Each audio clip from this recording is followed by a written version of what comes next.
ابويا ما كانش ساحر، كان ورداتي بيتكلم مع القرد والقرد كان بيفهمه. ومتأكد ان دي اول مرة هتشوفوها. اختاري كارت. خدت الكارت، بص فيه كويس. كلنا شفنا الكارت معاها، حطي الكارت في جيبك.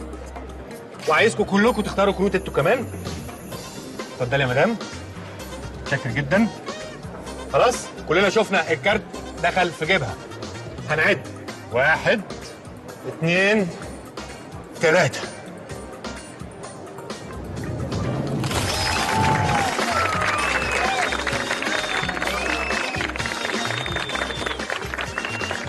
انا متشكر جدا ليكم يا جماعه.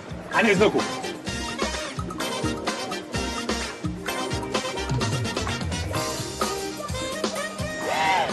الاسوره.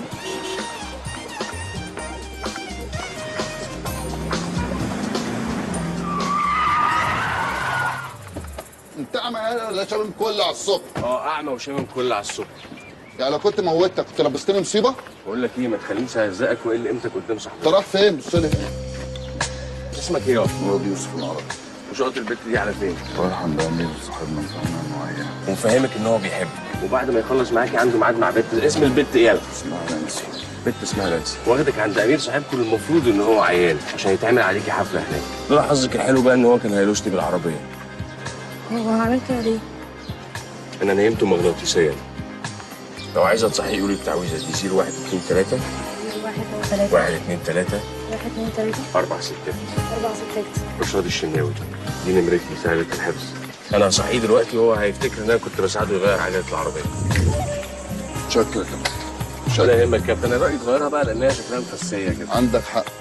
يلا نروح نشوف امير. امير مين يا كداب يا ابن كدابه؟ مش عايز اشوف وشك تاني. ايه يا بنت؟ في ايه في ايدك بتعمل؟ مش عايز اشوف وشك تاني. هو ايه اللي فيه ايه؟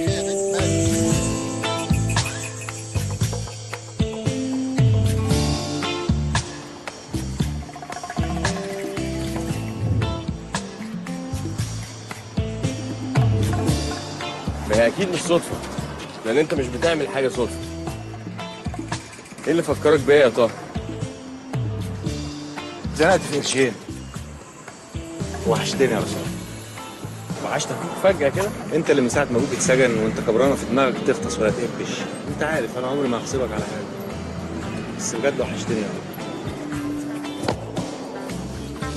انا قلت ريحك من مشاكلك. تريحني مين وانا طلبت منك تريحني؟ وبعدين مشاكلك ايه غير شويه نسوان حواليك؟ بمناسبه النسوان، فين النسوان بتاعتك؟ ايه؟ لسه متوحشه؟ واكتر من الاول. رشاد انا عايزك في مصيبه. عايز يا طه؟ عايزك في مصلحه ما ينفعش اقضيها لوحدي، لان المصلحه دي بالذات تخصك انت زي ما تخصني انا. السيرك ده مع انه خيمه مش نقالي بقاله 25 سنه في نفس المكان، ومليان بقى كواليس وسراديب. كان عاملها كريستي الله يرحمه تحت الارض.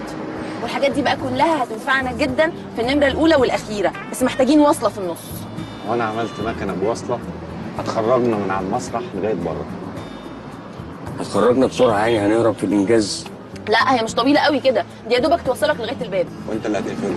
يا شبح الناس الطلاينه دول سيع ومش هيدخلونا كده من الباب للطاق. اشمعنى؟ يا طه ده مفيش سيرك ولا مسرح ولا حتى كباريه درجه ثالثه عايز ياخدنا بسبب مشاكلنا وابوك اللي في السجن. اهدى شويه يا رشاد خلينا نفهم. يا ابني احنا لو عملنا المكنه دي بالشكل ده وبالطريقه دي مليون سيرك هيبقوا على ركابهم علشان يشتغلوا معانا. ما هو المكنه دي والطريقه اللي انت عايز تنفذ بيها والناس اللي هتساعدنا عايزين فلوس كتير جدا. ايوه طبعا، مش اقل من نص ارنب مثلا. نص؟ ودول بقى هنشحتهم ولا هنلف على الموالد قيمه 50 سنه كده على ما نلمهم؟ لا. يا نهار اسود، الموبايل بتاعي راح فين؟ في يا ميدو؟ هيكون راح فين يعني؟ افتكر كده كان معاك اخر مره امتى؟ اخر مره كان معايا قبل ما ادخل البنك. رن كده عليه من موبايلك لا يكون وقع مني وانا بنزل من العربيه. ما انت ماشي مش مركز. مش وقته. الو لو سمحت ده تليفون جوزي. هو حضرتك لقيته فين؟ وريني. لا يا فندم انا ما لقيتوش، انا سرقته. نعم يا اخويا. يعني ايه سرقته؟ زي ما بقول لحضرتك كده. وينفع انا وحضرتك نتعرف؟ تعرف ايه وزفت ايه؟ يالا انت عبيط. لا ارجوك بلاش غلط. ولو اني مقدر انفعالك. بقول لك يالا الجهاز اصلا فيه GPS، فبدل الاقسام والبهدله ويطلع عينك هات الجهاز وانا هبقى اشوفك. يا ريس التليفون وهو جديد ما يعملوش 5-6 آلاف جنيه. بس اكيد عليه حاجات تهمك وتخصك. انا وقفت قدام البنك، كنت مستني واحد يركن عربيه شيك زي حالتك كده، يعني متريش، وراقبه واشوف هيحط الموبايل بتاعه فين. حضرتك الصراحه سهلت عليا امور كتيره جدا، انك حطيت الموبايل في الجيب اللي ورا، وده بيعمل حاجه اسمها اعتياد لا ارادي. يعني جسم حضرتك بيتعود على الاشاره اللي واصله من المخ، وبعد شويه ما بيحسش بالموبايل ولا كأنه موجود. يعني ايه الكلام ده؟ انا مش فاهم حاجه. اللي بقولك عليه ده نص تكنيك. النص التاني هو ان يعمل لك عامل مؤثر خارجي يجذب انتباهك، ودي كانت الموزه الحلوه الشيك اللي قعدت قدامك وخبطت فيك وانت ماشي في الشارع لما خرجت من البنك. يا ولاد الكلب. ارجوك مفيش داعي للهجه الهجوميه دي، احنا كمصريين محتاجين نسمع لبعض شويه ونسيطر على اعصابنا. وانا هقول لك انا سرقت التليفون ليه؟ الاجابه بكل بساطه يا فندم ان انا عندي مصاريف في جمعيات، قسط نادي، اشتراك الجيم، البنزين، الصيانه. اكيد في يوم من الايام زي كل الناس نفسي اتجوز، وده معناه ان انا لازم احوش فلوس كتير علشان بعد الجواز بيبقى فيه ايه؟ شهر العسل. انت فاكر ال5 6000 جنيه هيغطوا لك ده كله؟ ولا انا ما كنتش عايز اديك مصروف شهر؟ انا كل اللي طالبه من حضرتك هو مرتب الشهر ده بس 30,000 جنيه. ولا التليفون معاك اشبع بيه، وانا بعد ساعه هجيب تليفون غيره. طب بالنسبه للصور اللي على التليفون بتاعت المدام في المصيف، حضرتك ما تنساش انك انت فاتح عندي الفيسبوك والانستجرام وتويتر وكله مفتوح عندي هنا. الشات بقى اللي عامله مع سهى علي وشريهان السيد، موزز جامده قوي بصراحه. ما اظنش المدام تعرف اي حد فيهم، مش كده ولا ايه؟ الو. ايوه مساء الخير، معاكي محروس كمال. لا ما انا بكلم حضرتك من رقم تاني يا فندم. ايوه ممكن اديكي رقم بطاقتي؟ انا عارف ان القرار صعب لاننا كمصريين انفعاليين. ده انت حرامي بارد ووسخ. خلاص هبعت لك الفلوس. فلوس ايه دي اللي هتبعتها لي؟ ايوه مساء الخير، ازي حضرتك؟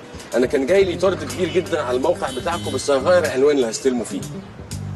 هبعت لحضرتك مسج بالعنوان الجديد. متشكر جدا. لا بس انا خلاص كده مش محتاج من حضرتك الفلوس، عشان حضرتك عملت لي خدمه كبيره جدا. سجلت الكريدت كارد بتاعك على الموبايل، وده سمح لي ان انا اخش اعمل شوبينج بحوالي 150,000 جنيه. وفي نفس الوقت كان لازم بقى ايه اشغلك بموضوع طويل وممل انا شخصيا زهقت منه، لانك اول ما تعرف ان الموبايل اتاخد منك هتكلم البنك تلغي الفيزا. تصبح على خير. الفلوس الحرام طلعت زي الحلال بالظبط. بقول لكم احنا كده حرقنا عربيتين ب 300,000 جنيه. لسه ما وصلناش اللي احنا عايزينه. على فكره موضوع الموبايلات والفيز ده اتهرش خلاص، والعيال بقت تقول لبعض على النت. احنا لازم نلعب نمره جديده. اسمها ساميه زين الدين الشرباطلي، غنيه فشخ ابا عن جد. بتحب الانتيكات واي حاجه قديمه. هي شايف الاثنين اللي وراك دول، لو شافتهم ممكن تشتريهم. لو انتيكات بسيطه، كلمتين فرنساوي على فيلا، المهم انتهي. لان الولايه دي مفيش محل انتيكات فيه كمصر الا لما بتفليه، بس في الاول بتكلم دكتور اثار كده اسمه السرياوسي. احنا مشكلتنا في الجدع اللي اسمه السرياوسي يعني. انا جبت لك تليفونه. وانا هعمل ايه برقمه؟ بقول لك جبت لك تليفونه. يا ابن اللعيبه.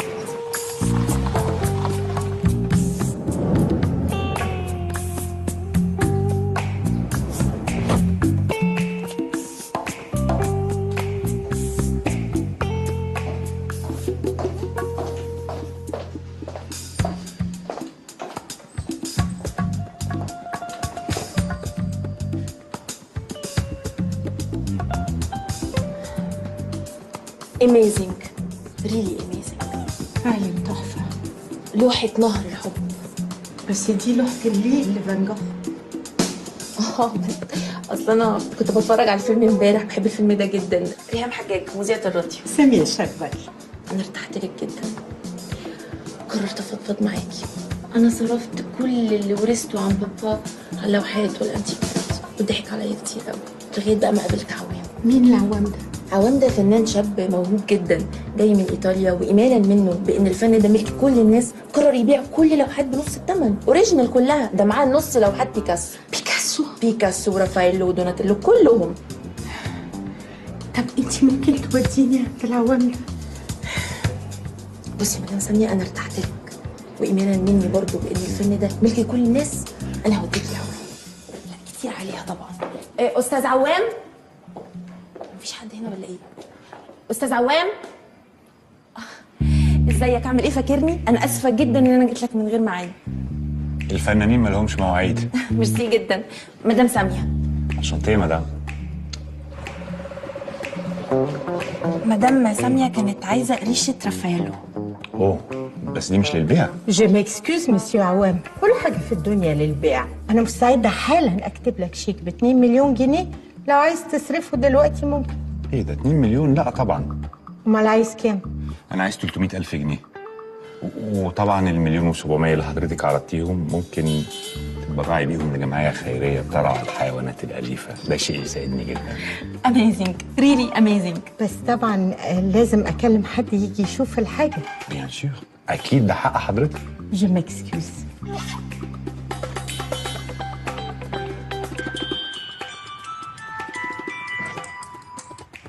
يا مساء الخير يا مدام ساميه، ازي حضرتك؟ دكتور سرياوسي. لا انا مش دكتور السرياوسي، انا احمد عبد رب ومعيد عنده، يعني هو موكلني، هو في لندن، فانا النائب بتاعه يعني في اي استشارات او اي فحوصات. اوكي يا فندم، حاضر. من عينيا. سلام. اقل من ساعه اكون عند حضرتك.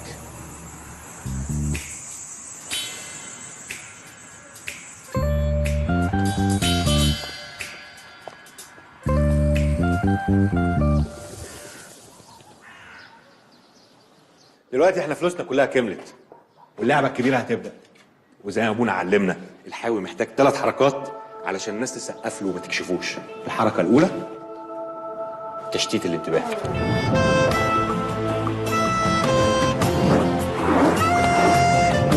بص يا كالينا، وي ويل جيف يو ا شو. انا نفسي اتخضيت. انت اتخضيت؟ والنعمه اتخضيت. انا عارف.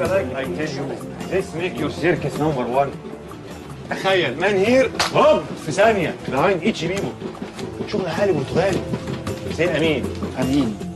خفه الايد.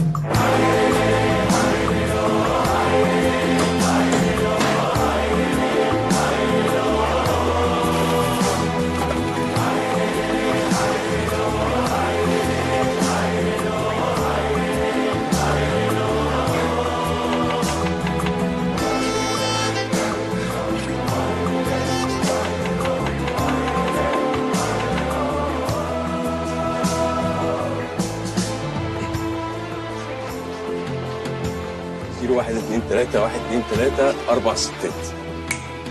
لفت الانتباه. لفت الانتباه. حضرات السادة المشاهدين، والآن مع الفقرة المميزة.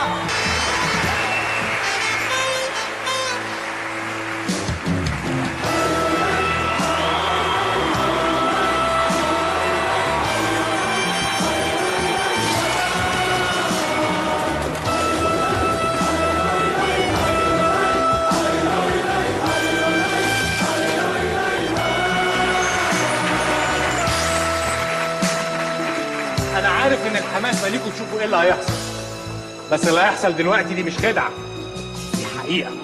حقيقة من صحراء بجد، مخويين الجن والعفاريت. امسكوا في عيالكم كويس وخدوا نفس عميق جدا عشان ممكن يتكتم دلوقتي حالا. خدتوا نفسكم؟ يلا.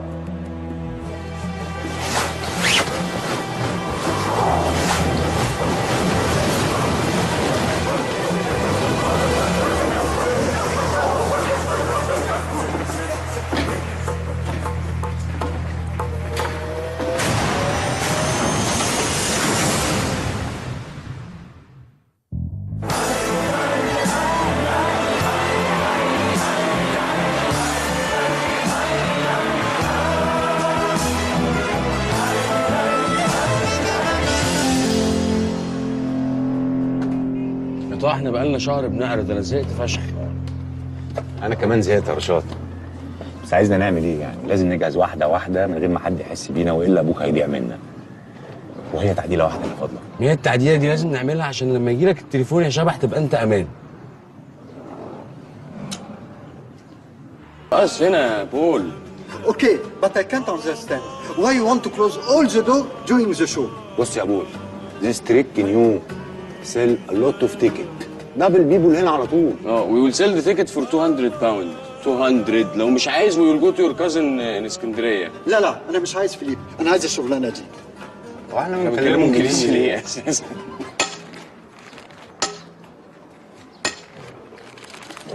فاهم كده يا ريس، المواسير كلها مترشقه حوالين السر. الواد دبشه مشكش في حاجه؟ ولا حس باي عوق؟ كمان الواد دبشه ده اصلا رايحه منه وهبه، قلت له ده جزء من العرض راح بلاحها على طول. احنا كده جاهزين يا ريس، على المفتاح.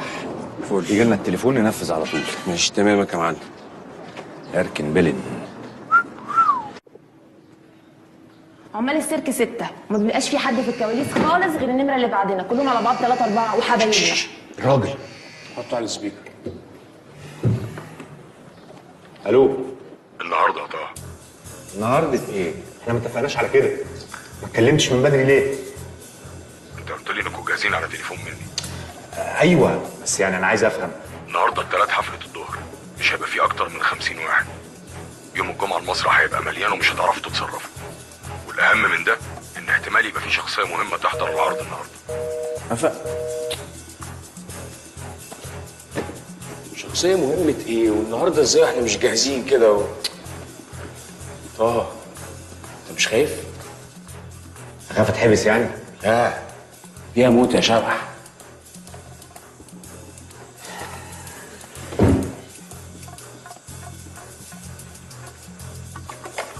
محدش بيموت مرتين يا رشاد. انا بصراحه بقى خايف. وانا كمان خايف. بس احنا لسه فيها على البر. انا ممكن اكلمه ونلغي. بص لا احنا صعب جدا نرجع ورا دلوقتي. نرجع ده ايه؟ انت مش جايه معانا اصلا. انت بتقول ايه يا طه؟ هو من امتى انا مش معاكم؟ وبعدين على فكره انا الوحيده اللي متربيه في السيرك ده وحافظه كل شبر فيه. يعني لو حصل لكم اي مصيبه هتحتاجوني.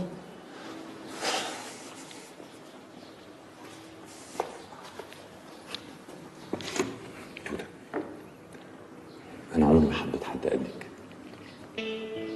ولا عمري في يوم تمنيت اكون مع اي حد غيرك. عشان كده مش ممكن اخدك المصيبه بايديا، حتى لو اضطريت امنعك بنفسي.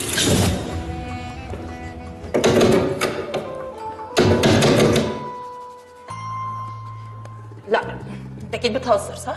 انت مش هتعمل كده يا طه. طه فكني. طه فكني يا طه.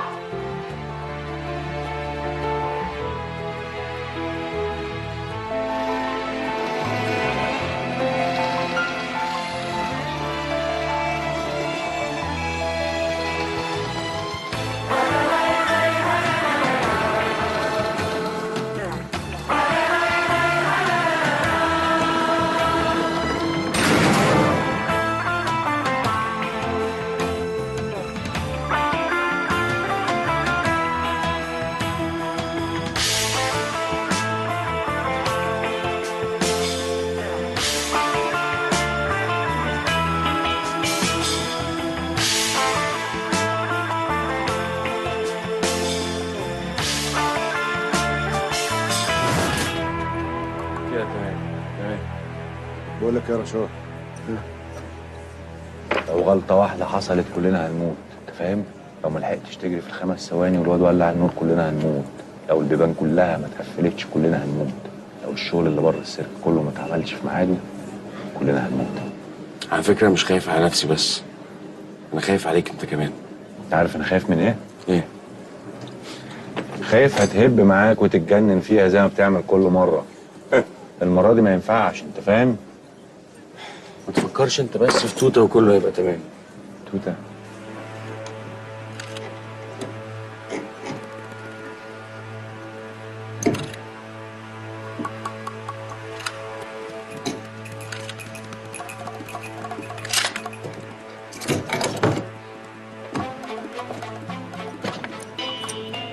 الخوف برضه مطلوب، لان هو ممكن ينقذ حياتك وانت حياتك تهمني. طه رشاد يلا بسرعه.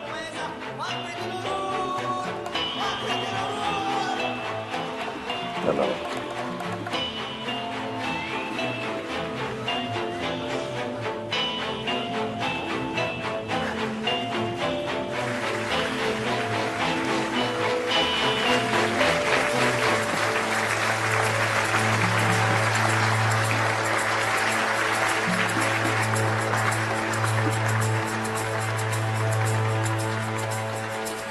عرض الليله هو عرض جديد، واكيد محدش فيكم شافه قبل كده، صح يا رشاد؟ صح يا طه، عرض عمركم ما هتنسوه، واحتمال احنا كمان ما ننساهوش.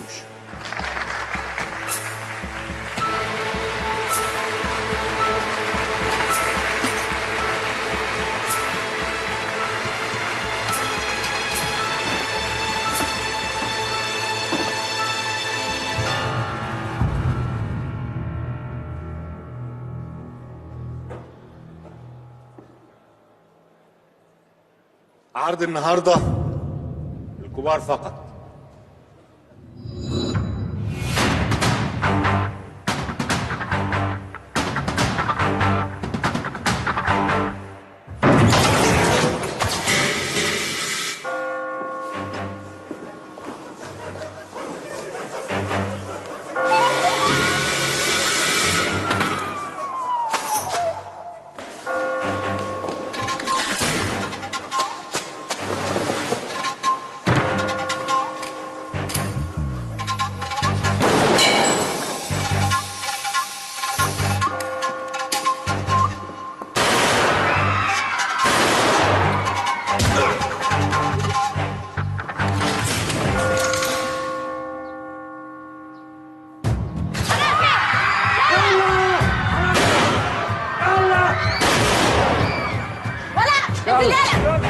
كله يجي الناحيه دي. يلا يا ولاد وهي اتحرك يا حاج.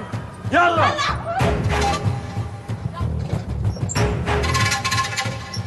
اقعد.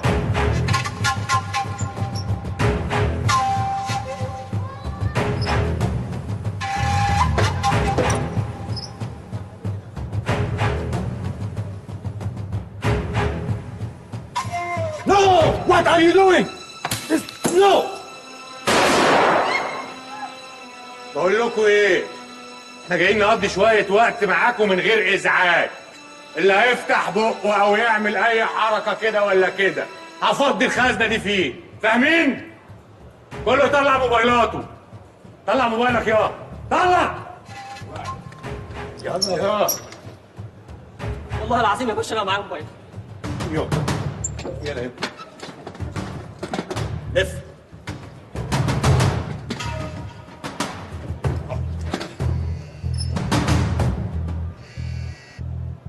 القرد بيتكلم وبيقول السيرك وكل اللي فيه تحت السيطرة.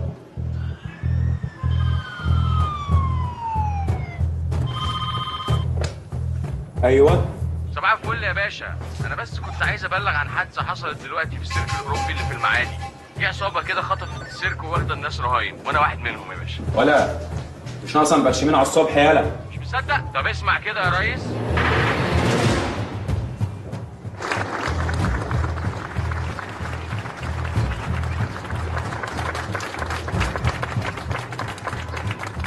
جه الوقت اللي بلدنا تقوم مشاريع كبيره زي دي. المشروع ده هيوفر تقريبا 4000 فرصه عمل، غير ان احنا هنصدر الانسجه بدل ما نستوردها. طب بالنسبه لتمويل المشروع يا فندم في حاله تصاعد الاعمال الارهابيه اللي بتمر بيها البلاد؟ مفيش انفلات امني، الامن رجع الشوارع ويسأل في ذلك السيد وزير الداخليه.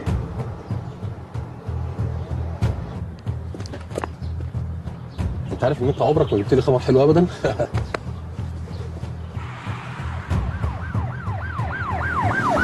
مدير قطاع الامن المركزي ومدير امن القاهره والامن القومي اروح الاقيهم في اجانب في المكان يا ابني. بس هي كانت ناقصاكم انتوا كمان.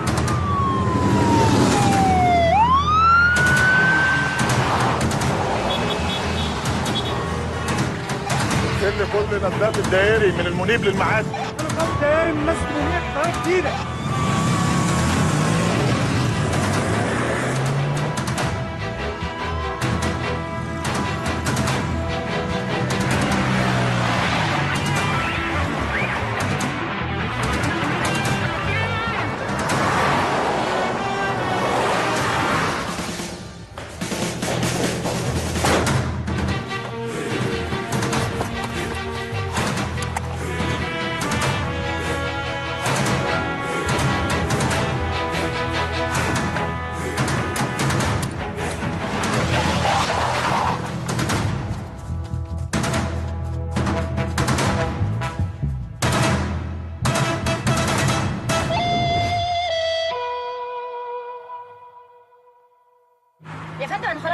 على موقع الاحداث قدام السيرك.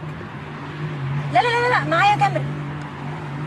لا ممكن ما تبعتليش حد، بس ممكن تبعتلي عربيه بس.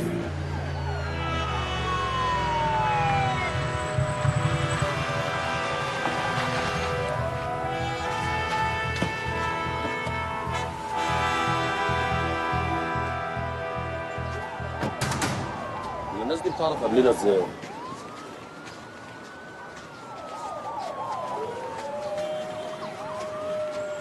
يا سياده الوزير، هتعتقد ان المجموعه الارهابيه ليها علاقه بزياره الرئيس الفرنسي الاسبوع القادم؟ انا لا اعتقد اي زفت ولا عندي اي معلومات. عدوني. ايه؟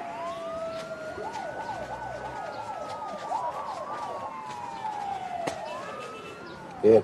السيرك كله محاصر بقوات الامن المركزي وقوات مكافحه الشغب يا فندم. ده غير دول والدين، ما تنساوش كده، مش ناقصنا حاجه. رهينه قد ايه؟ تقريبا 50 يا فندم. تقريبا. اجانب قد ايه؟ 8 يا فندم، من ضمنهم زوجة السفير الانجليزي وولاده. دي لطين. يا ماهر، يعني هي سابت الدنيا كلها وحلت تخش السيرك عندنا؟ ده من جمال امه؟ ولا هو الساحر اللي اسمه مدحت ما عندهمش زيه؟ الهجوم المسلح مش هينفع يا باشمهندس، هتبقى كارثه. التشكيل اللي جوه ده ايه؟ مفيش اي تفاصيل عنه يا فندم، قطعوا شبكات الانترنت ووصلات التليفون وكاميرات المراقبه. لا معلش، انا سالت 3 اسئله حضراتكم لغايه دلوقتي، كانت اجابات تقريبا وما نعرفش ولسه مفيش اي تفاصيل. امال انتوا سابقين يبقى لكم نص ساعه بتعملوا ايه؟ تلعبوا جيمز؟ في ايه؟ شوف لنا يا ابني اي وسيله اتصال بيهم، اكيد هم سايبين لنا حاجه نكلمهم من خلالها.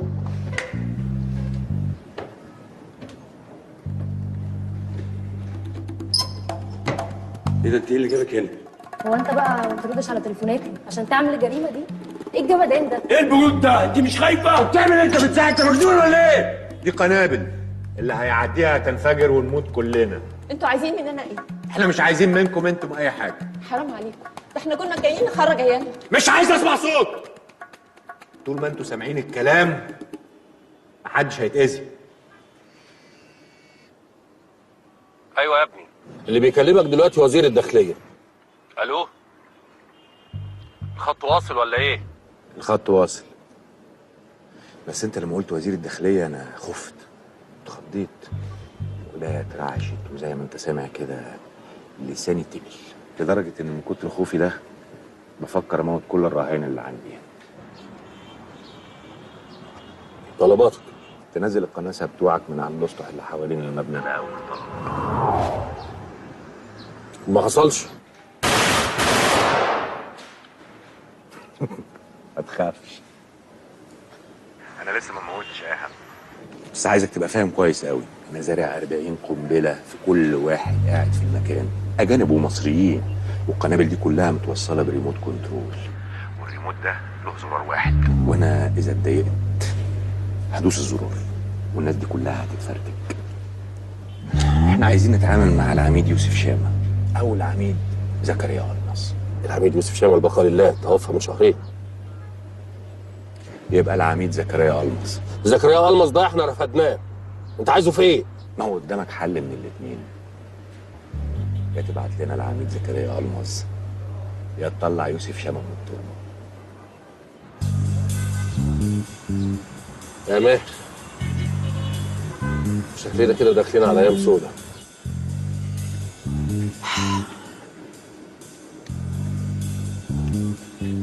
محدش هيموت صح؟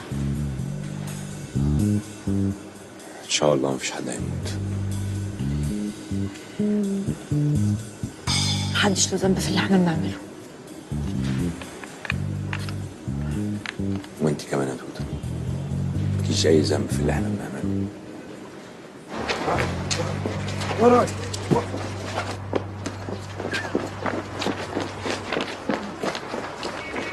بص بقى يا استاذ، من هنا تقدروا تشوفوا السيرك كله. متشكرين يا ريس. متشكرين ايه؟ شاي. طيب هنرديك واحنا نازلين. عايزين ايه؟ عايز 3000 جنيه لكل كاميرا من دول، احنا مش كل يوم بيجي لنا حدث تاريخي زي ايه ده. الجشع ده؟ جشع ايه اللي مش عاجبه ينزل؟ استنى استنى استنى. ده تلاقوا كل واحد فيكم واخد له 100,000 جنيه. اتفضل. ما بتجوش غير على الغلابه. يلا اعمل لنا شاي بقى. لو على الشاي على حسابي. السلام عليكم. احنا هنفضل هنا كتير؟ ايه وراكي حاجه ولا ايه؟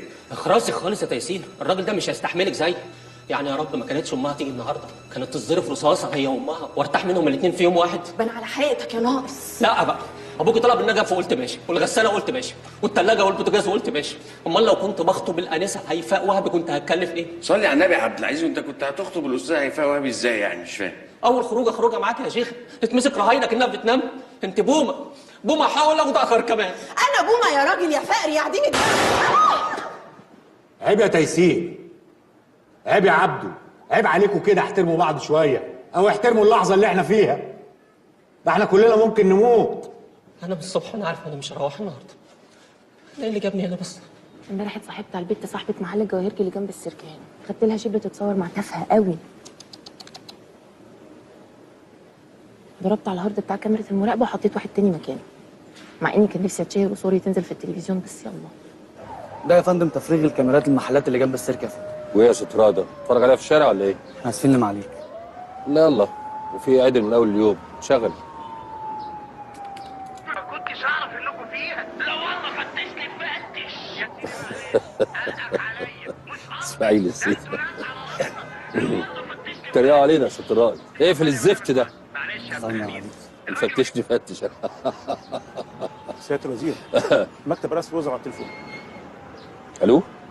يا فندم، ملتزمين بضبط النفس للحفاظ على ارواح الرهائن يا فندم. لا الحقيقه يا فندم مش عارفين عددهم ولا الهويه لسه. حاضر يا فندم، تحت امرهم عليك. لا فور يا فندم. ماهر. نعم يا فندم. عندي اجتماع في رئاسه الوزراء بعد ربع ساعه، جهز العربيات، اتحرك. سياده الوزير، احنا في مشكله كبيره جدا. تمام عليك. واضح يا فندم اننا قدام تشكيل كبير، مش مجرد عيال بلطجيه. يا فندم الولاد دول اتقطعوا الاتصالات والانترنت، حتى اختيارهم لليوم اللي هجموا فيه وحجزوا الرهائن اختاروا يوم يكون الدنيا فاضيه فيه، يوم تلات مش خميس ولا جمعه الدنيا تبقى زحمه. حتى كاميرات المراقبه اللي في المحلات المجاوره للسيرك رجالتنا لما جابوها اكتشفوا انه عليها افلام اسماعيل ياسين. وانت عايزني اقول لهم اسماعيل ياسين؟ اعتقد محمود ياسين افضل. العيال اللي جوه دي طلبت تتعامل مع العميد زكريا المز. العميد زكريا المز اترفد من الداخليه ولا يمكن يرجع لها تاني.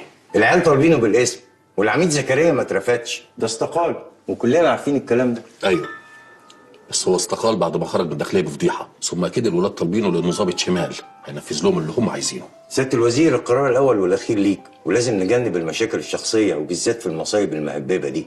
يا فندم مشاكل شخصيه ايه؟ ضابط خرج من الداخليه لسوء سلوكه.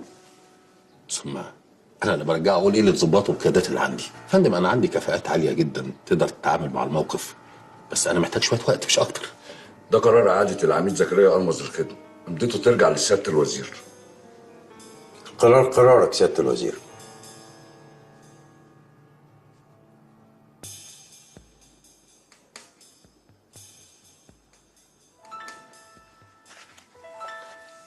تمام فندم. بس يا ريت ما تقولوش ان الولاد طالبينه بالاسم.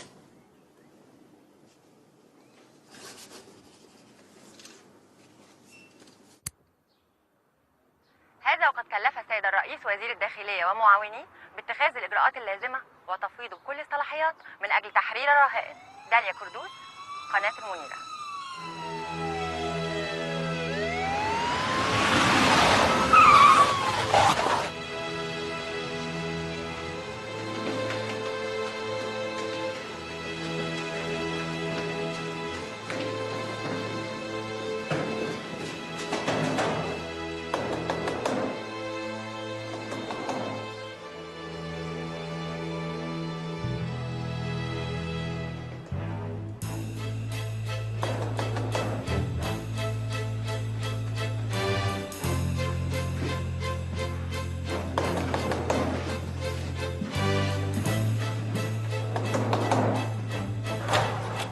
صباح الخير يا فندم.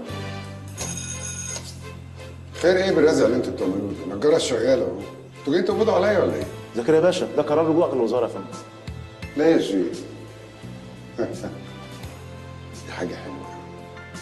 طب انا عايزك تبلغ رساله لسياده الوزير. قول له زكريا المز مرفوض. بعدين يا ابني انا مش تحت امره.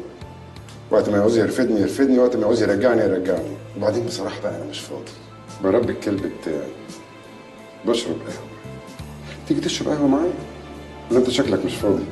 امسك يا ابني. زكريا باشا لو سمحت، الموضوع كبير جدا يا باشا، سمعه البلد اهم من اي خلافات شخصيه. سمعة البلد اللي بتخلينا نجيب ورا. بس انت ولد كويس، اقنعتني. سيبني بقى اروح اغير هدومي واحلق دقني.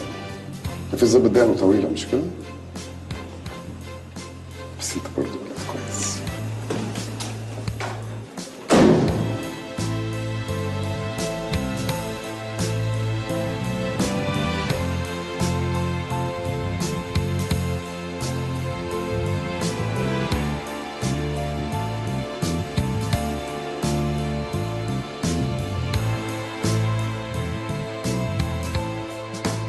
قول للخواجه جورج ان زكريا بيرجع الخدمه.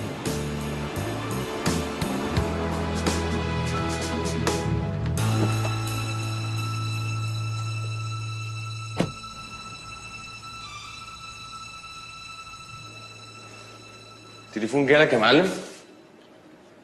لسه مفيش جديد. كده الموضوع شكله هيطول بقى. انا ايش ضمني ان المايه دي ما فيهاش سم ولا فيها مخدر؟ ده مش شكلكم قتالين قتله اصلا. وانت السم ولا المخدر هيفرق معاك بزورك ده اخرس. احنا عايزينكم عايشين، امسك. بس لو حد قال معانا مش هيهمنا حد الا انت طبعا يا جميل. ما تموتنيش، مش عايز اموت، ما تموتنيش. بس يا ابني انت اخرس، ما تموتنيش. مش عايز اسمع صوت حد.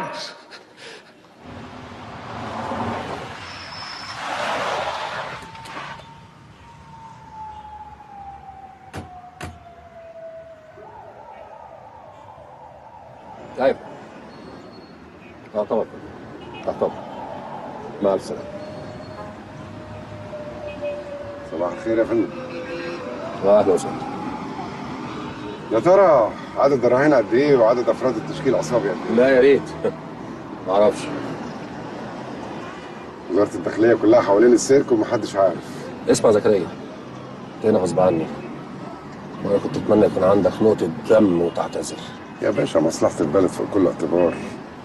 وبصراحة بقى بعد ما قريت قرار رجوعي للخدمة اللي فيه كل الصلاحيات، فأنا بتصور يعني ساعتك تستريح كده في غرفة العمليات في الوزارة، وأنا أوعدك إن أبعت لسعادتك تطورات أول بأول. شوف، هو انا هعمل كده، بس ده لان الارض ما تسعناش احنا الاثنين. بس انا عايز اقول لك على حاجه، وشرف امي لو حصل وفشلت وخذلتنا زي كل مره لافشق. مش هكتفي باقالتك، هسجنك. طمن يا فندم. شد حيلك.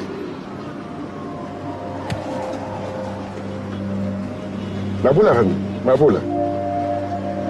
ايه وسيلة الاتصال بالعيال دي؟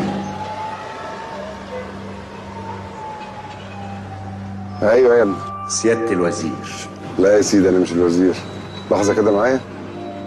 اطلب لي واحدة قهوة على الريحة. تصور نزلت النهارده الصبح وما كملتش القهوة بتاعتي. ايوه لا مش انت. بقول لك ايه؟ عشان ما نتعبش نفسنا كده، انا جهزت لك كل طلباتك يا عم. في شنطة فلوس في طريقها دلوقتي المطار، وفي عربية جيب سودا متفيمة والتكييف بتاعها شغال. هتركبها انت وكام رهينة، ونصيحة بقى تطلعوا على تركيا. مفيش بيننا وبينهم معاهدة تسليم مساجين. عايز حاجة تانية يا عم؟ فلوس ايه وعربية ايه؟ ما انا يا ابني بريحك من المناهدة والمناقشة ووجع القلب، وبعدين الدم اللي هيبقى بيني وبينك هيبقى كبير. مش دي برضو الطلبات اللي انتوا بتطلبوها في الافلام؟ زكريا باشا، عايزك تتأكد انك مش في فيلم. وبعدين انت جيت بسرعة قوي. ياه، انت تعرفني بقى. بص وراك كده، شايف العمود؟ في عمود جنبه مرسوم عليه اكتب التباشير. العمود ده هينفجر كمان 5 دقايق.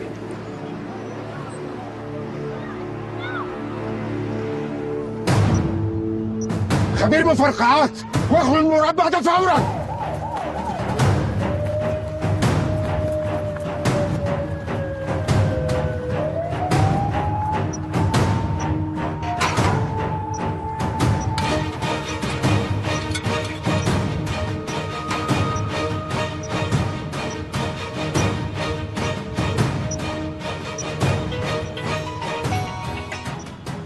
باشا باشا كلهم يفكوا السلك الازرق. ونعيش ضمني. مفيش اي ضمانات، قدامك 30 ثانية. فك السلك الازرق، فك السلك الازرق، نفذ الامر.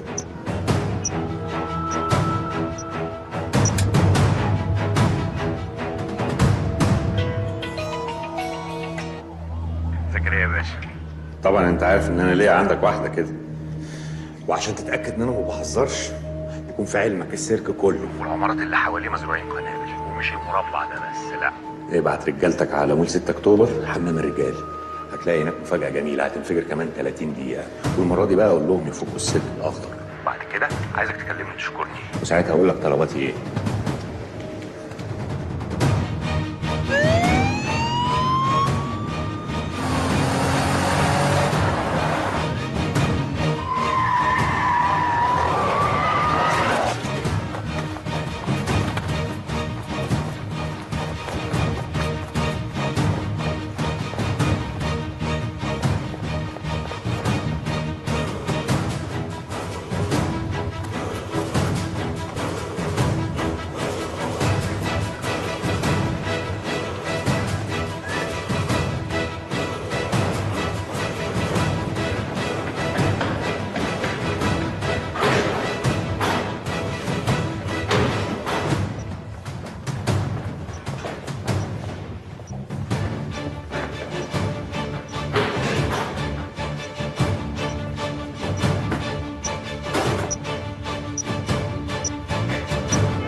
عمليات تم العثور على 5 قنابل صغيره بحمام الرجاله وتم ابطال مفعولها. بقى كده اتصلوا لي بمكتب الوزير.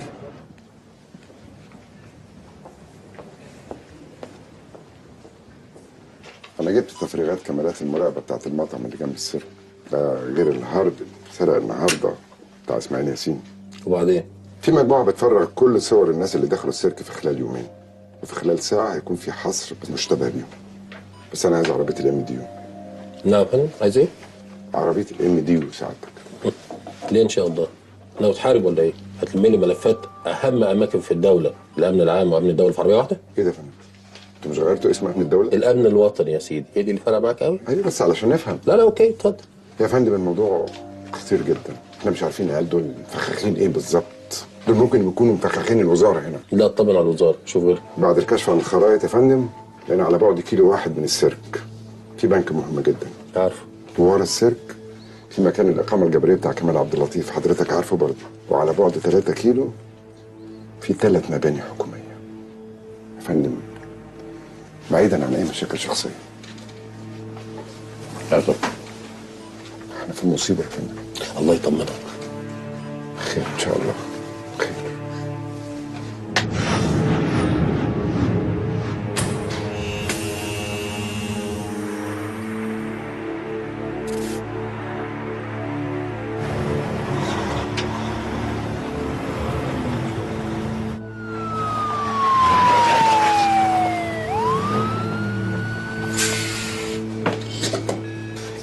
مندوب الامن الوطني. مساء الخير يا فندم، مندوب المخابرات العامه. مساء الخير يا فندم، مندوب مكافحه الارهاب. مساء الخير يا فندم، العميد علي الزهيري المسؤول عن الام دي يو. سعادتك بس يا ريت تدينا 30 دقيقه نكون حددنا الشخصيات اللي تم تفريغها على الكاميرا. كان نفسي اركب العربيه دي من زمان. احنا دلوقتي المفروض نخش السيرك، نحجز الرهاين، يجي لك التليفون عشان تطلب الطلب الاول اللي احنا اصلا ما تبلغناش بيه، البلد كلها حوالينا، هنعمل ايه؟ هنستنى لحد امتى؟ بقول لكم ايه، احنا من الاول عارفين ان الموضوع مش سهل، وانا مش شايف اي حل تاني غير ان احنا نستنى.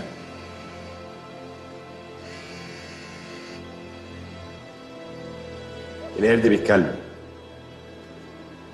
عامل لي بحث على العيلين دول.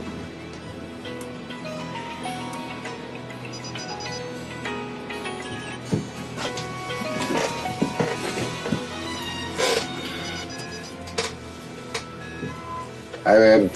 ايوه يابا، خد عندك الطلب الاول، الافراج عن السيد موافي زكي وعن علي زينهم حسنين. طب قول الاسمين تاني كده علشان اسجلهم وراك. اللي حواليك اكيد سجلوا الاسماء اللي ارجع لهم.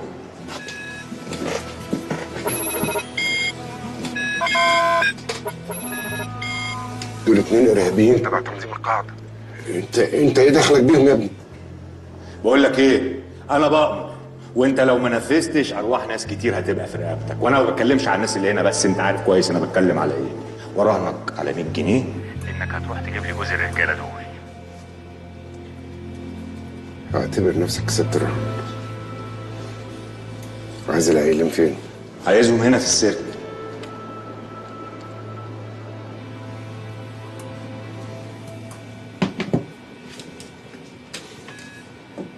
انا عارف العيلين دول. استعجلي البحث عن العيال دي. وايه بقى دخل القاعده في اللي احنا فيه؟ مش عارف، جايز زكريا ده بيلعب بينا. بيلعب بينا ازاي؟ وهيعرف منين اصلا ان احنا ما نعرفهمش؟ مش عارف.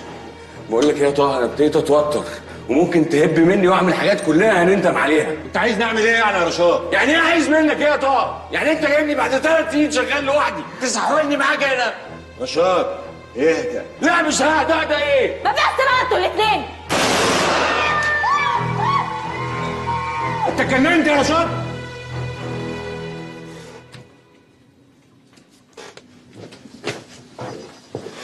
زكريا باشا، دي بيانات كل اللي في السيرك من اول تواريخ ميلادهم.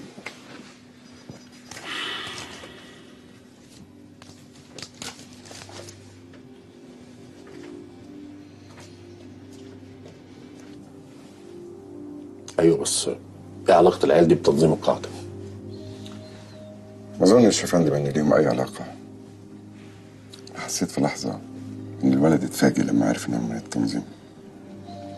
عندي احساس ان في طرف تاني راس بتحركهم. العيال دي يا فندم عروسه، في حد بيلعب بيهم. طب وهتعمل ايه؟ اوعى تقول لي خرجهم. مفيش حل تاني يا فندم. بعدين اطمن سعادتك، الحراسه حوالين السيرك اكبر من الحراسه حوالين السجن. ايوه بس خد بالك يا زكريا، العيال دي كلها عليها احكام بالاعدام. هيخرجوا على مسؤوليتي يا فندم. مسؤوليتك ازاي؟ هتتقدم مكانهم؟ ده الواجب. يا رب ان شاء الله، يا رب ان شاء الله. لا لا، ده انا بدعي لك ربنا يوفقك. يا رب يا رب ان شاء الله.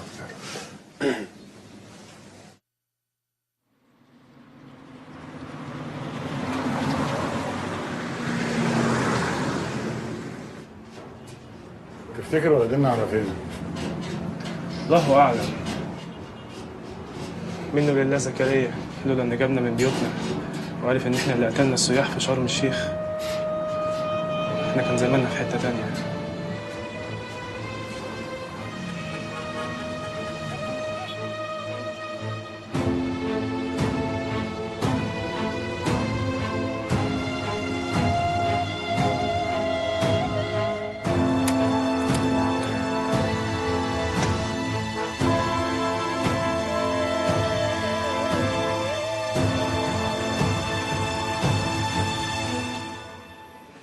فتش الواد الاقرع، بعت لك معاه حاجه.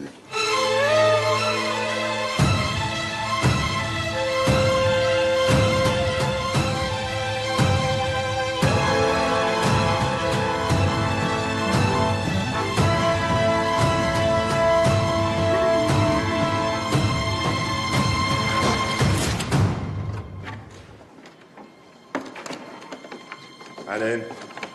هنا اقف. انزل على الارض. انتوا بقى محبوسين في ايه؟ ما تنطق يا ابني. هو انت ما تعرفش؟ احنا عارفين كل حاجه بس بنحب نسال. استنى واحد كافر. بعد اذنك يا طه. استنى حظك.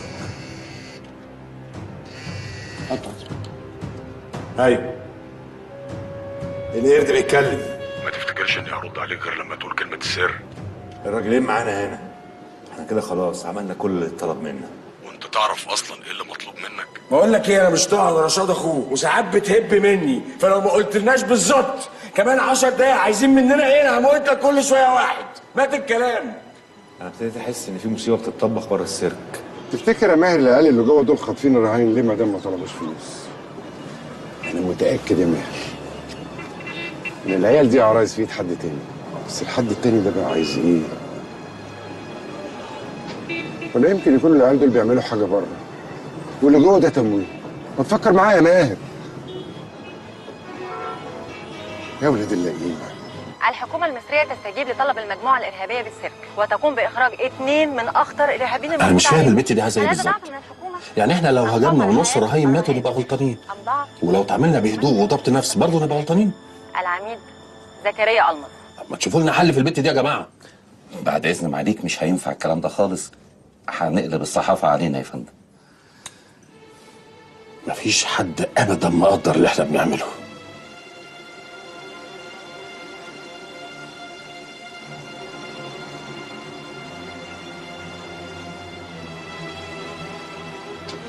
رايحه فين انت؟ تعالي بكلمك. انت بتعملي ايه يا وليه يا مجنونه انت؟ اثبتي مكانك. بقول لك اثبتي مكانك كده. جايه فيكي. رايحه فين يا حلو؟ انا ابني بياخد انسولين ولو ما خدش الحقنه كمان ساعه ممكن يموت. ماناش ضمني ان انت ما بتعمليش فيلم عشان تخرجي انت والواد. ارجوك ابني لو ما خرجش ممكن يموت. طه انا مش هسيب الواد ده يموت. وانا لو سبتك انت والواد تخرجوا هتبقى غلطه كبيره، والغلطه في اللقطه اللي احنا فيها دي بموتة. ارجوك سيبه يخرج لوحده وانا هفضل معاكم. لا، احتمال وارد ان كلنا نموت دلوقتي، ساعتها الواد هيتيتم، وانا مرضاش اكون سبب في حاجه زي دي، لاني مجرب الاحساس ده لما امي ماتت وابويا دخل السجن.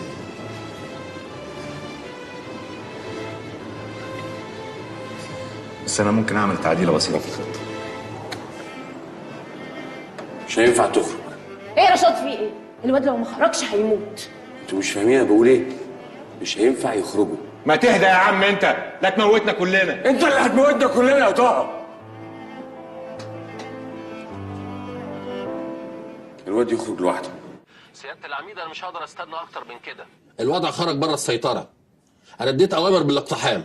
يا فندم العيال دي مش هي المطلوبه، دي عيال اكيد اتلعب بيها، زمانهم بيخبطوا جوه دلوقتي. زكريا انا ما يهمنيش مين المطلوب بالظبط، انا يهمني الوضع ده ينتهي وفورا حتى لو هتضطر على الكل. ارجوك اديني فرصه وبعد كده سعادتك تعمل اللي انت عايزه. قدامك 15 دقيقه، بعد كده ما تطلبنيش اقتحم.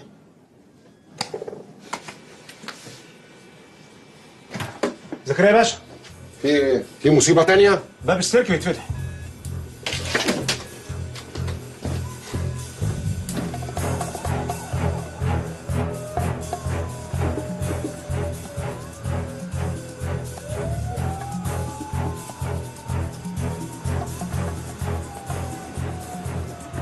قول لي يا بابا، في كام واحد جوه وخرجوك ليه؟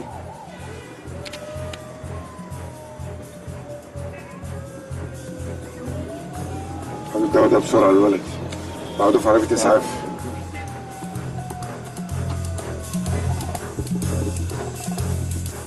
باشا انا عندي السكر وفي حاجه باخدها دلوقتي لو ما خدتهاش ورحمه امي. انت ايه محسسني ان انا باقي عليك؟ يلا ما تخلص تموتك. انا مش عايز اموت يا باشا، والله ما عايز تاني اموت. بقول لك اخلص. ايه الغبي ده؟ ولو اي حد فيكم فتح بقه هتقع فيكم الضرب. يا ابني شد الوسطى، ده شكلهم قتالين قتله هيموتونا. كفايه كده يا طه، احنا بيتلعب بينا يا طه، وبدل ما ابوك يخرج من السجن احنا اللي هنحصله، ده لو ما صفوناش اصلا هنا يا ريس. ايوه انا الراجل اللي بتدور عليه. على فكره لما خرجت الولد الصغير اكتشفت انك بني ادم. افتح السبيكر. انا رايي انك تخرج حد من عندك اتفاهم معاه نخلص من الموضوع ده. لا، انا شايف ان انت اللي هتقرصنا هنا.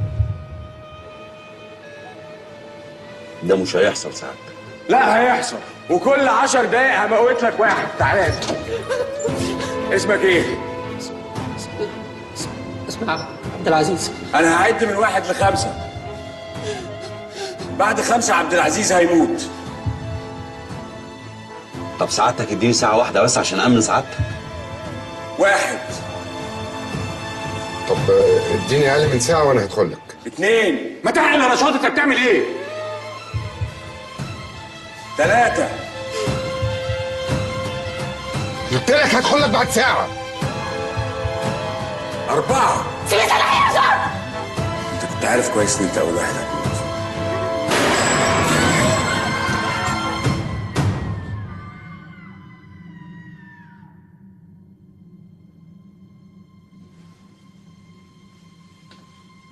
يا فندم انا لازم ادخل العيال دي.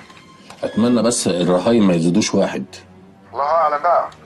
في رهينه اتقتل يا فندم وكفايه رهينه واحده. ده انسب ميعاد الهجوم اثناء وجود العميد زكريا جوه. طبعا لا، في خطر على حياته وحياه الرهاين. حياه الرهاين دي مسؤوليتنا. احتماليه الفشل قد ايه؟ احتماليات النجاح بدون خسائر 80% يا فندم. شوف انا عايز اقول لك على حاجه، زكريا لو حصل له حاجه انا مش هرحمك ولا سامع نفسي. ده صاحبي من 20 سنه. ان شاء الله يا فندم مفيش خسائر. على بركه الله. نفذ. زكريا بعد دخولك ب10 دقايق انا هقتحم، هطربق السيرك على اللي فيه.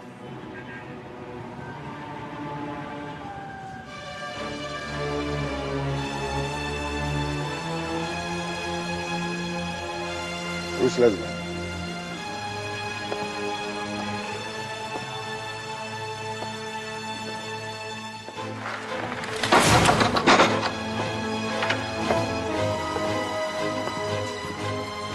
الكلام ده احنا اللي بنعمله يا ابني.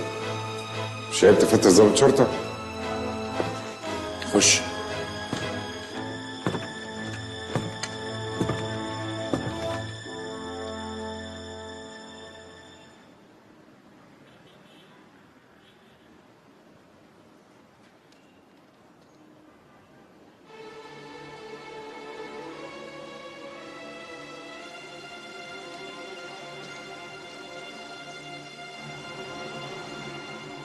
اللي انتوا عملتوه ده غلط. ما دام ما طلبتوش فلوس ومحدش اتأذى كان ممكن الموضوع يعدي. بعدين ما اظنش ان الاثنين الارهابيين دول تبعكم. انتوا مين وعايزين ايه؟ طالبين الحق يا باشا. احنا مين دي امرها سهل. ممكن نقول لك، بس الاهم من كده احنا طالبينك انت بالاسم ليه؟ انت عبيط يا ابني. انتوا اللي طالبيني، انا اللي المفروض اسال. انا عبيط وساعات ببقى غشيم، بس هريحك وهحكي لك على حدوته من الاول. الحكايه بدات من اكتر من 3 سنين. حصل انفجار في فندق في سينا، ونزلت ولميت 10 بني ادمين على باب الله، منهم واحد اسمه يونس عليوة الشناوي المناداتي، راجل غلبان كان شغال في فندق. اتصادف وجوده في المكان 3 سنين ما نعرفش هو متاخد فين ولا متاخد ايه، ولا اذا كان حي ولا ميت، لغايه لما جالي تليفون من واحد معرفوش قال لي ان معاه دليل براءة ابويا، بس شرط نعمل العمله دي، وطلب ان احنا نطلبك انت بالاسم تتفاوض معانا. اشمعنى بقى انت بالذات؟ ما اعرفش. كل اللي اعرفه ان الاثنين دول محكوم عليهم بالاعدام في نفس القضيه. رفضوك من الداخليه ليه يا زكريا؟ وانت كان ابوك اتسجن ليه؟ انا ابويا اتسجن ظلم. اعتبرني انا وابوك في الهوا سوا. لا، انا ابويا بقاله 3 سنين ما حدش حتى حقق معاه. انت عملوا فيك ايه؟ قعدوك في بيتكم معزز مكرم. ايه الظلم الحنين ده؟ رفدت ليه يا زكريا؟ حاجه ما تخصكش. لا تخصنا، ولو ما قلتش هات الواد ده. 1 2. محمد حرب الطائرة، توقيت الهجوم الساعة 659. علم مجموعة القوات الخاصة تبدأ التحرك، وتوقيت الهجوم ساعة 659.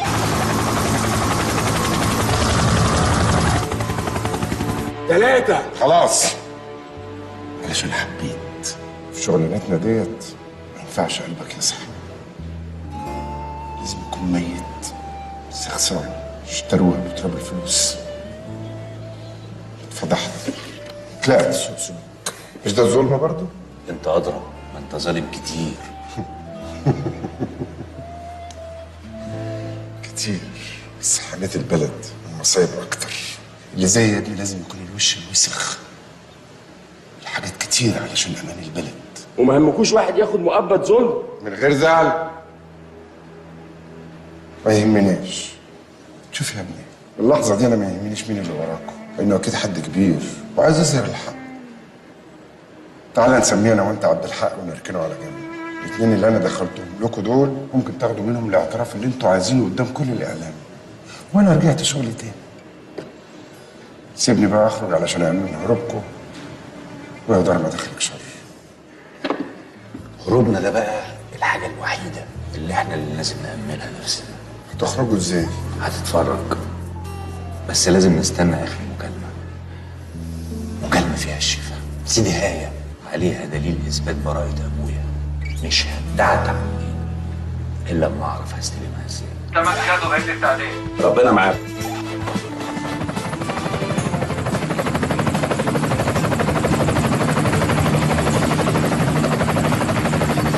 اقتحام كمان 5 دقايق، مفيش وقت. مش هتحرك الا لما المكالمه تيجي. اللي هيكلمكوا ده ما يعرفش ايه اللي بيحصل هنا.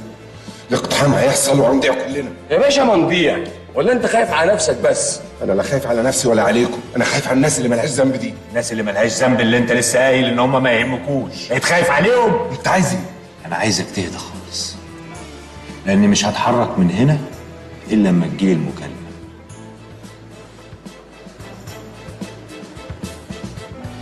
استنى.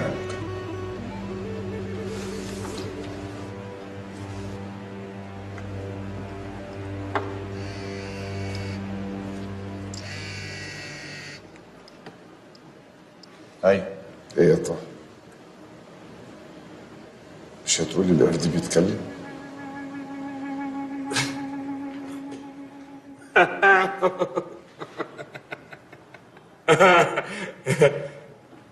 طب ازاي يعني؟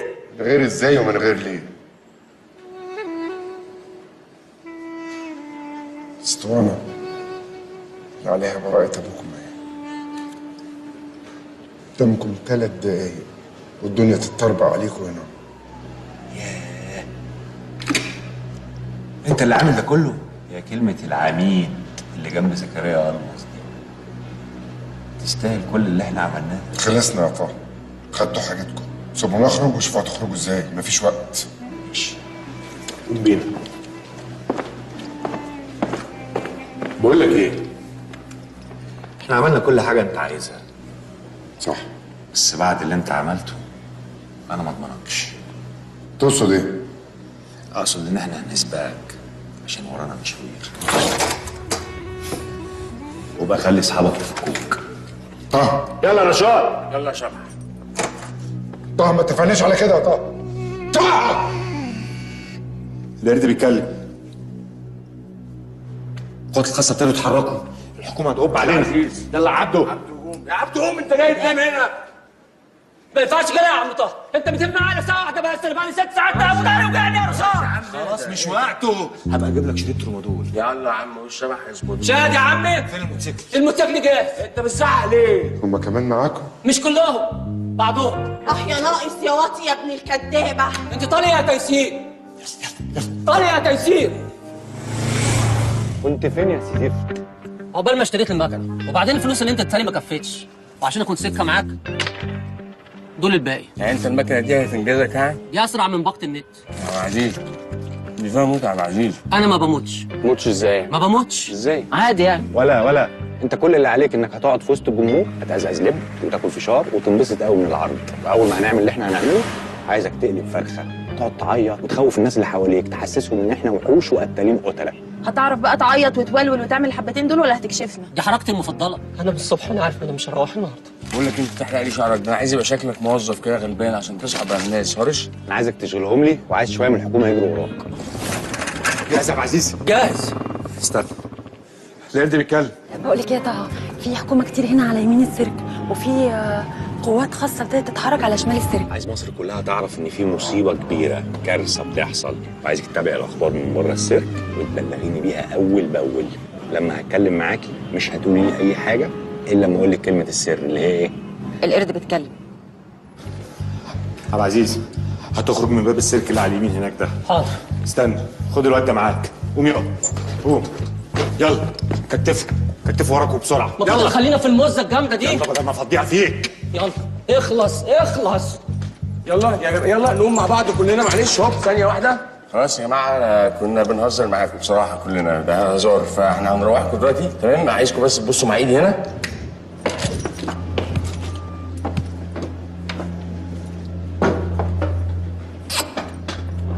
فريده جود جيرل، يور ذا جود جيرل. بص احنا هنتفق اتفاق مع بعض كده كلنا دلوقتي. انا ما بعرفش انام غير حريم، بس يعني هنحاول لان الناس دي جايه تشخرمنا.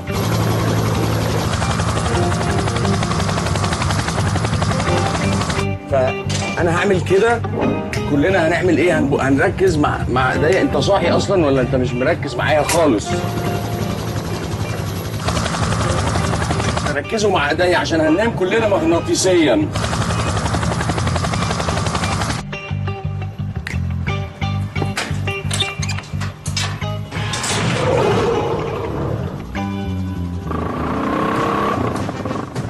محدش يضرب نار معاه رهينه.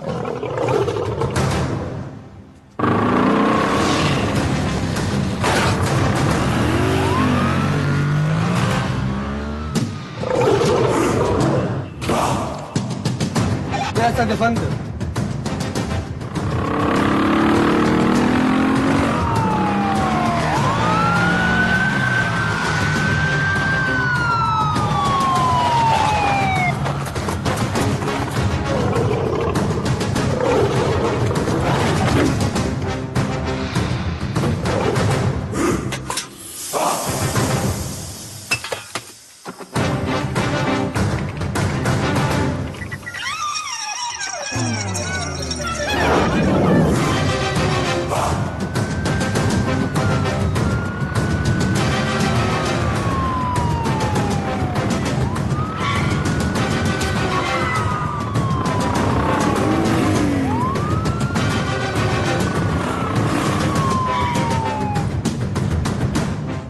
فكوني يا طه، انتوا مش خدتوا اللي انتوا عايزينه؟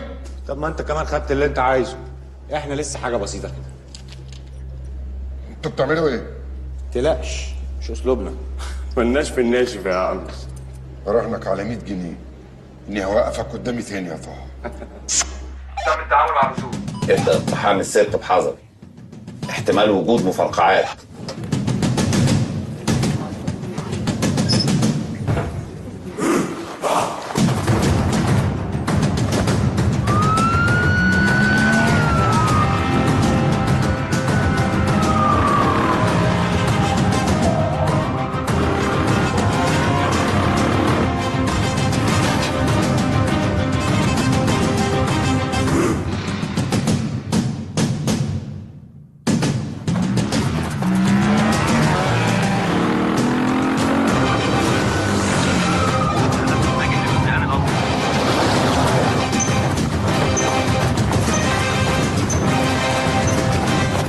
كله يرجع. ما ينفعش اسيبك يا فندم. قلت لك ارجع نفذ الامر. ارجع.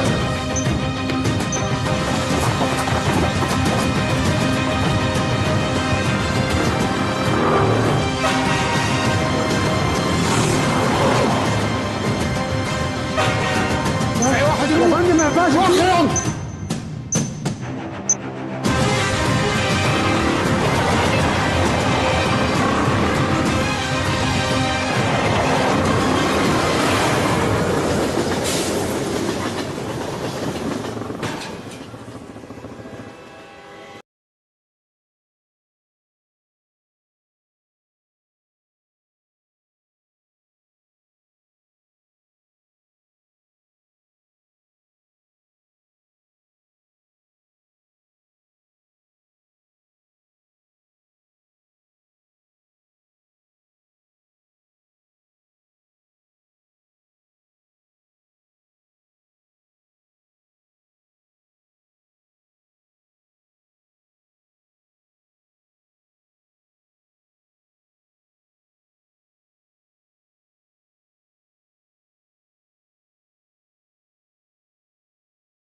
يظهر ان اليوم لسه ما خلص. اللي بيحصل في بيتي يا خواجه؟ هو ده السؤال اللي انا مستنيك من الصبح عشان تجاوبني عليه. انا لما فتحت بازار في العماره دي اشتريتها كلها ما عدا شقتك. قلت ده ظابط قديم ويمكن وجوده فيه امان للكل، بس عمري ما اتوقع خالص ان الضربه تجيني من شقتك. ضربة ايه وشقة ايه؟ انا مش فاهم حاجه. شوف يا زكريا، ده ممكن مش مقدر قيمه الراجل اللي قدامك ولا قيمه الحاجه اللي اتسرقت. زكريا باشا يا خواجه، الكريستاله اللي اتسرقت نتيجه اصطدام نيزك بالرمله وتمنها 30 مليون دولار. حفره من شقتك على البازار والالماظه اتسرقت، واللي زيي ما يتعاملش مع الحكومه. ده زكريا باشا. غير كل اللي انت بتعمله ده، اللي عمل كده ودخل بيتي انا اللي هجيبه يا خواجه. ولا انت شايف حاجه تانية؟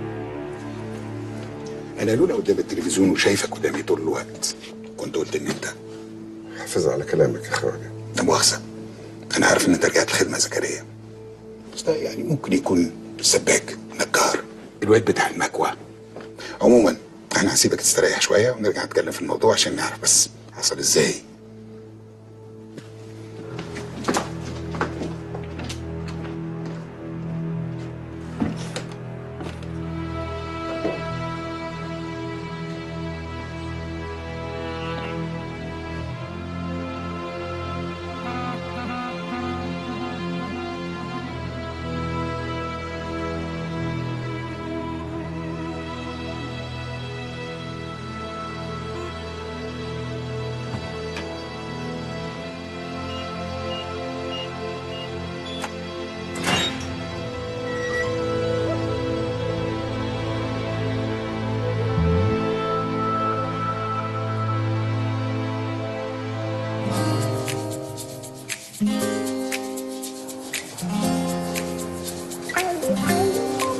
لا دي اخر مره هنتقابل فيها، كلامنا بعد كده هيبقى بالتليفون.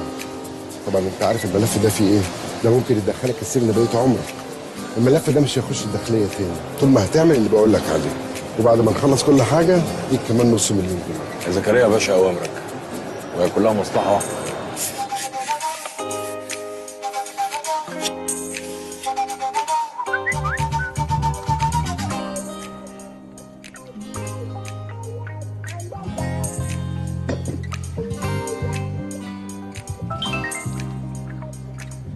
الو طه. ايوه مين؟ مش مهم مين، انا جايب لك خبر هيفرحك انت واخوك. رشاد، انا عايزك في مصيبه يا رشاد. عايز ايه يا طه؟ واحد ما اعرفوش اتصل بيا وقال لي ان معاه دليل براءه ابوك. ايه؟ معاه فيديو للحادثه بتاعت شرم الشيخ، بيقول متصوره من كاميرات من محل قدام الفندق، وبعت لي الصوره دي وقال لي هيبعت لي الفيديو. وده في مقابل ايه؟ مقابل ان احنا ننفذ المصيبه اللي انا جاي لك فيها. وانا عملت مكنه بوصله هتخرجنا من على المسرح لغايه بره. القرد بيتكلم وبيقول السيرك وكل اللي فيه تحت السيطره. طه اول ما يكلموك قول لهم انا مش هتعامل مع حد غير يوسف شامه وزكريا المظ. يا غبي يوسف شامه ميت، يعني انا رايح، مش عايز العيال دي تعرف انا مين. لو عرفت هنروح انا وانت في داهيه، بس داهيتك هتبقى اتقل حبتين. ها؟ البازار بيقفل الساعه 9 بالليل وبيفتح 10 الصبح، وقت ما اروح تكون انت بتنفذ.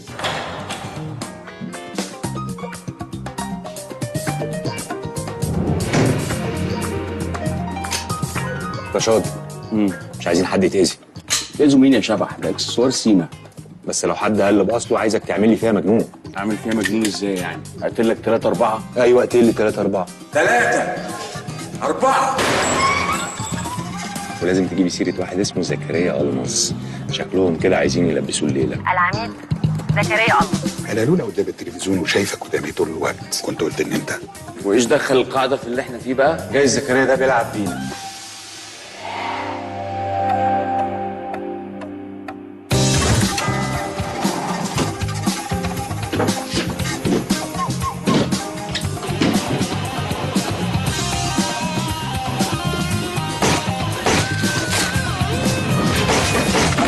هتقطع الكهرباء عن البيت كله. البازار مليان كاميرات واجهزه انذار.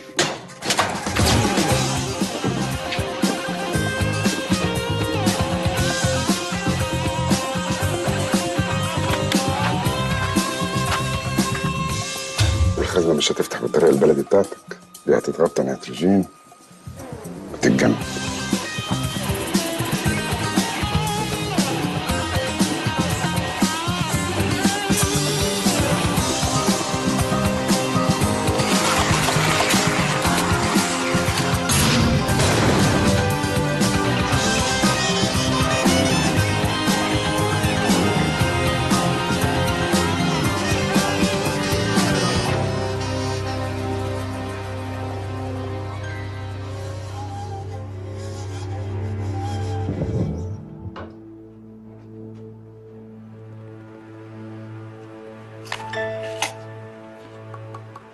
في ايه؟ وحشتني قوي يا ارمز. خاربني في واحده في الصلاه. ده انت قديم فشخ. اللي جابكم هنا طب؟ الاسطوانه يا نجم طلعت فاضيه فقلنا نشقر عليك. ما انا عارف. ايه يا ترى؟ انتوا فاشلين للدرجه دي؟ انا مسلمكم الاثنين ارهابيين تاخدوا منهم الاعتراف اللي انتوا عايزينه. انتوا عايزين ايه؟ اسلمكم كمان الاسطوانه؟ انا ما كنتش ضامن كنت هخرج ولا لا. ايوه انت فاكرني عبيط ولا ايه؟ انت لو ما جبتش الاسطوانه تبقى فعلا راجل عبيط. ومين قال لك ان انا مش هديها لك؟ ده حقك. احنا كده خالصين. بالظبط كده. اديها الاسطوانه بتاعت ابونا. مبروك عليك رجوعك الخدمه. وخد الالماظه دي مش عايزينها. ماشي.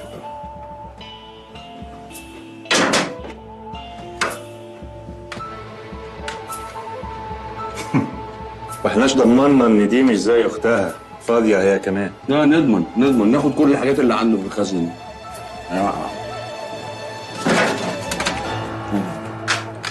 يا عم الحاج. سيدها هي سليمه يا طه. لو طلعت سليمه فعلا عشان الحاجات اللي انت خدتها دي يبقى هنتقابل تاني يا طه. ما زهقتش من الرهان؟ بكسب. ما تنساش ان بكيفنا. بكيفنا وبطل اخرام في الصاله عشان العماره هتقع بيك. لو انت مش عبيط فخلي بالك ان جورج كمان مش عبيط. وهو بتاع الماظ. يعني انت هتتقلص.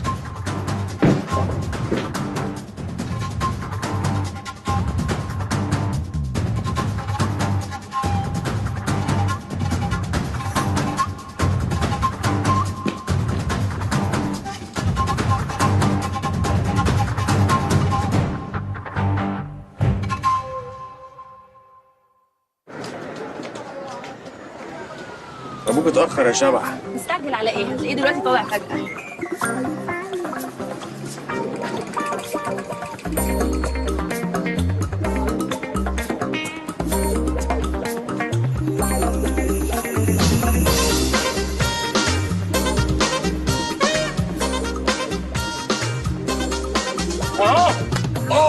ايه يا اولاد الكلب؟